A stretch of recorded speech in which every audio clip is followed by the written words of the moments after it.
বর্তমানে পুরো বাংলাদেশের সবচেয়ে বড় সুপারস্টার একমাত্র শাকিব খান। তিনি তার ক্যারিয়ারের শুরু থেকে নিয়ে এখন পর্যন্ত 250+ সিনেমাতে কাজ করেছেন। তার ক্যারিয়ারে অসংখ্য রোমান্টিক, অ্যাকশন এবং গ্যাংস্টার সিনেমা রয়েছে। তবে আজকের ভিডিওতে আমরা জানবো শাকিব খানের ক্যারিয়ারের সেরা 10টি ক্লাসিক রোমান্টিক সিনেমা সম্পর্কে। তো ভিডিওতে লাইক আর চ্যানেলটা সাবস্ক্রাইব করে রাখুন। এরপর আমরা ভিডিও শুরু করছি।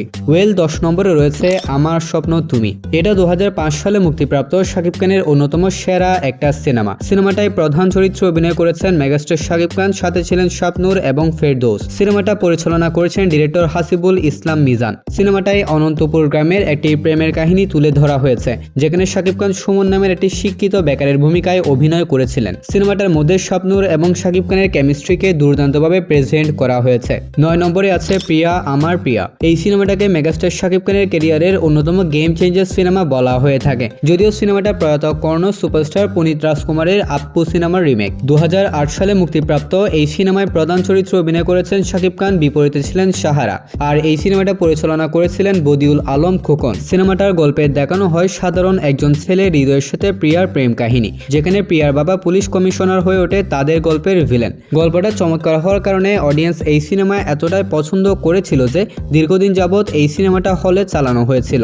এই সিনেমার গানগুলো তৎকালীন সময় অনেক বেশি জনপ্রিয়তা পায়। বাণিজ্যিকভাবেও সিনেমাটা ভালোই ব্যবসা করেছিল। 8 নম্বরে রয়েছে কোটি টাকার কামিন। সিনেমাটার সবচেয়ে ইন্টারেস্টিং বিষয় হচ্ছে এই সিনেমার মাধ্যমে ঢালিউডের সবচেয়ে জনপ্রিয় জুটি শাকিব খান এবং অপু বিশ্বাসকে প্রথমবারের মতন অডিয়েন্স একসাথে বড় পর্দায় দেখতে পেয়েছিল। অর্থাৎ এটা ছিল অপু বিশ্বাসের অভিষেক সিনেমা, যা রিলিজ করা হয়েছিল 2006 সালে। সিনেমাটার গল্পে পারিবারিক দ্বন্দ্ব এবং 1 কোটি টাকা দেনমোহরে বিয়ের মতন সামাজিক বিষয়গুলোকে ফুটিয়ে তোলা হয়েছিল। আর এটা ওই সময়কার বাম্পার হিট সিনেমাগুলোর তালিকায় অন্যতম ছিল। 7 নম্বরে আছে মিয়া বাড়ির চাকর। শাহাদাত হোসেন লিটন পরিচালিত এই সিনেমায় প্রধান চরিত্রে অভিনয় করেছে শাকিব খান এবং অপু বিশ্বাস। সিনেমাটায় শাকিব খান চালাক একজন চাকরের ভূমিকায় অভিনয় করেছেন, যেখানে তিনি মিয়া বাড়িকে ছোট বড় অসংখ্য বিপদ থেকে রক্ষা করে যান। তবে সিনেমাটার অন্যতম হাইলাইটিং পয়েন্ট ছিল শাকিব খান এবং অপু বিশ্বাসের খুনসিটি বা chemistry. Family drama and romantic ঘরানার এই সিনেমা ওই সময়টায় অডিয়েন্স অনেক বেশি এনজয় করেছিল। সিনেমাটা রিলিজ করা হয়েছিল 2009 সালে। 6 নম্বরে রয়েছে পূর্ণদৈর্ঘ্য প্রেম কাহিনী। এটা শাকিব খানের ক্যারিয়ারের অন্যতম জনপ্রিয় এবং সফল একটি সিনেমা, যেখানে প্রধান চরিত্রে অভিনয় করেছেন মেগাস্টার শাকিব খান, জয়া আন্টি না মানে জয়া আপা এবং আরিফিন শুভ। সিনেমাটার মধ্যে আরিফিন শুভ অ্যান্টি হিরো অথবা ভিলেন ক্যারেক্টারে অভিনয় করেছিলেন। সিনেমাটার মধ্যে শাকিব খান এবং জয়া আহসানের কেমিস্ট্রি যেমন অডিয়েন্স অনেক বেশি এনজয় করেছিল, পাশাপাশি শাকিব খান এবং আরিফিন শুভর কনফ্লিক্টকে চমৎকারভাবে প্রেজেন্ট করার কারণে অডিয়েন্স এই ব্যাপারটাও এনজয় করেছিল। 2013 সালে মুক্তিপ্রাপ্ত এই সিনেমাটা ব্যবসায়িকভাবেও ছিল সাকসেসফুল। এই সিনেমার পর শাকিব খান এবং আরিফিন শুভকে আর কখনো কোনো সিনেমাতে একসাথে কাজ করতে দেখা যায়নি। 5 নম্বরে রয়েছে ভালোবাসলে ঘর বাঁধা যায় না। 2010 সালে মুক্তিপ্রাপ্ত এই সিনেমাটা ছিল জাস্ট একটা গেম চেঞ্জার, কারণ সিনেমাটা ব্যবসায়িকভাবে যেমন সফলতা পেয়েছে, তার সাথে জিতে নিয়েছে 7টি জাতীয় চলচ্চিত্র পুরস্কার এবং একাধিক মেরিল প্রথম আলো পুরস্কার। তো সিনেমাটায় প্রধান চরিত্রে অভিনয় করেছেন মেগাস্টার শাকিব খান এবং বিপরীতে ছিলেন অপু বিশ্বাস। তবে এই সিনেমায় শাকিব খান এতটাই ভালো অভিনয় করেছিলেন যে তিনি এই সিনেমার মাধ্যমে প্রথমবারের মতন জাতীয় চলচ্চিত্র পুরস্কার জিতে নিয়েছিলেন। সিনেমাটার গল্প সম্পর্কে আমি কিছু বলছি না, যদি কেউ জেনে থাকেন তাহলে অবশ্যই কমেন্টে শেয়ার করবেন। আমিও দেখতে চাই এখানে শাকিব খানের কট্টরভক্ত কয়জন রয়েছে। 4 নম্বরে রয়েছে তোর কারণে বেঁচে আছি। ABM মানিক পরিচালিত এই সিনেমাটাও ছিল শাকিব খান ও অপু বিশ্বাস এই জুটির অন্যতম জনপ্রিয় একটি সিনেমা। সিনেমাটার মধ্যে শাকিব খান ও অপু বিশ্বাসের প্রেম কাহিনী এবং পারিবারিক দ্বন্দ্বকে উপস্থাপন করা হয়েছে। রোমান্টিক গল্প হলেও সিনেমাটার মধ্যে অ্যাকশনের কোনো কমতি ছিল না। সিনেমাটা রিলিজ করা হয়েছিল 2011 সালে এবং এটা ওই সময়কার অন্যতম সফল সিনেমাগুলোর মধ্যে একটি ছিল। 3 নম্বরে রয়েছে মনের জ্বালা।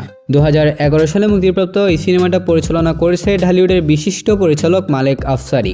এই সিনেমার মধ্যেও শাকিব খানের বিপরীতে অভিনয় করেছেন অপু বিশ্বাস। সিনেমাটায় ভালোবাসার মানুষের জন্য পাগলামি, যন্ত্রণা, ভুল বোঝাবুঝি এবং শেষ পর্যন্ত এক হওয়ার যাত্রাকে প্রেজেন্ট করা হয়েছে। তৎকালীন সময় অনুযায়ী চমৎকার গল্পের পাশাপাশি সিনেমাটার মধ্যে ভালোই অ্যাকশন সিকোয়েন্স রাখা হয়েছিল। তবে এই সিনেমার সবচেয়ে হাইলাইটিং এবং ইন্টারেস্টিং বিষয় হচ্ছে সিনেমাটার মধ্যে শাকিব খান প্রথমবারের মতো নিজের কণ্ঠে গান গেয়েছিলেন। 2 নম্বরে রয়েছে সুবা। রবীন্দ্রনাথ ঠাকুরের কালজয়ী ছোট গল্প সুবা অবলম্বনে 2005 সালে নির্মাণ করা হয় এই সিনেমাটি। সিনেমাটায় শাকিব খান প্রতাপ এবং পূর্ণিমা সুবা চরিত্রে অভিনয় করেছিলেন, আর এই দুই চরিত্রে এই দুইজন ব্যক্তি এক কথায় ফাটিয়ে দিয়েছিলেন। বিশেষ করে এই সিনেমার মধ্যে শাকিব খানের অভিনয় ছিল একদম দেখার মতন। পাশাপাশি পূর্ণিমাও সিনেমাটার মধ্যে চমৎকার অভিনয় করেছেন, যার কারণে এই দুইজনের অভিনয়ের প্রশংসা ওই সময়টায় পুরো ঢালিউড করেছিল।